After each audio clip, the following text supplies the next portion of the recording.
Welcome into another edition of the Weekend Warmup. I'm your host, Kirsten Krull. The volleyball team's sensational season has come to a close. The Huskies finished the season 25-7 in one of the greatest seasons in the program's history. St. Cloud State would face Northern State in the first round of the NCAA Regional, but lost the match 3-0, knocking out St. Cloud of the first round. It was an incredible ride all around for the St. Cloud State team as Coach Chad Bragelman was named the NSIC's Coach of the Year. Also, Claire Krenz repeat as Libero of the Year, while also breaking St. Cloud State's all-time record for digs, finishing her career off with 1,226. The swim and dive team wrapped up 2019 on a high note as the Huskies made their way to the Rochester Invites. The men's team took a commanding first-place victory with a score of 1,225.5 points. Brinkman Stone and Dorothy placed in the top three, as well as Chelsea Gerke, who placed in first in the women's 50s freestyle, and Joel Huth placed first in the men's 200 freestyle. The Huskies will come home for their next meet as they take University of Wisconsin lacrosse in 2020. The Huskies went down south this weekend as the Huskies participated in the Buena Vista Open. The Huskies took home a couple of first-place finishes in the competition.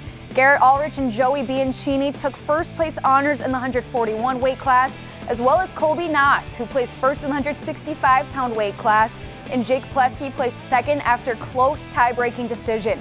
The Huskies will have one more matchup in 2019 as they travel to South Dakota to take on Northwestern. Now to the hardwood as St. Cloud State started their weekend at Hollenbeck Hall versus the University of Mary. St. Cloud started down 5-0, but after that, the Huskies didn't look back. They'd go on to a 19-3 run and finish off the game in an 88-56 beating. Ilya Tertishnik was unstoppable, leading the Huskies with 20 points and going 5 of 7 from deep. That gave St. Cloud State plenty of confidence heading into Saturday's matchup versus Minot State. Trayvon Marshall had a spectacular game, putting up a career-high 31 points, 2 of 4 from 3, and even a dunk to add to it. But with 1 minute left, St. Cloud State only up 5 before Marshall gives it to Tertishnik for the 1-3. That would be the dagger, and the Huskies would sweep the weekend 78-73. Coming into Friday, the women's basketball team was looking to break a 2-game losing skid versus UMary. St. Cloud struggled to shoot all game, going 21 of 60. 3 from the field, 33%, including 26% from 3. They would play some tough defense, which would keep them in the game, but shooting would be their downfall. The Huskies would lose 60-51. St. Cloud was looking to bounce back in Saturday's game and stop the bleeding of a 3-game losing streak. And after that, they did. After a 22-19 first quarter, St. Cloud opened the floodgates, outscoring the Beavers 21-9, heading into halftime up 15. Brayna Evans led the team with 15 points, all of them from downtown, and the Huskies bounce back and get the win 80-56.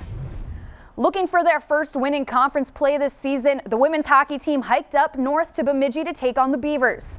In the first period, Bemidji drew first blood with Paige Beebe netting the goal, but only 15 seconds later, St. Cloud would tie things up off the face-off with the goal going to Clara Himlerova. But that's all the firepower the Huskies had. The Beavers would rattle off 3 unanswered goals, and St. Cloud would fall 4-1. Into Game 2 of the series, St. Cloud was able to keep things close, but the Beavers would start off the game on a tear, netting 3 goals straight in the first 31 minutes. St. Cloud State was able to make a little bit of a comeback, answering 2 of the 3 Bemidji goals, but that was it. The Huskies get swept again, 3-2. Taking a look at this weekend's upcoming events, men's and women's basketball are on the road this weekend. On Friday, they take on in-state rival Southwest Minnesota State before heading out west for a matchup against Sioux Falls, South Dakota on Saturday. Women's hockey travels out to Erie, Pennsylvania to take on Mercyhurst University in a 2-game series. And finally, the men's hockey team is back at home as they welcome in NCHC rival Nebraska Omaha. Puck drop set for 7:37 on Friday and 6:07 on Saturday. For more information on Huskies athletics, you can go online to SCSUHuskies.com. See you guys next time.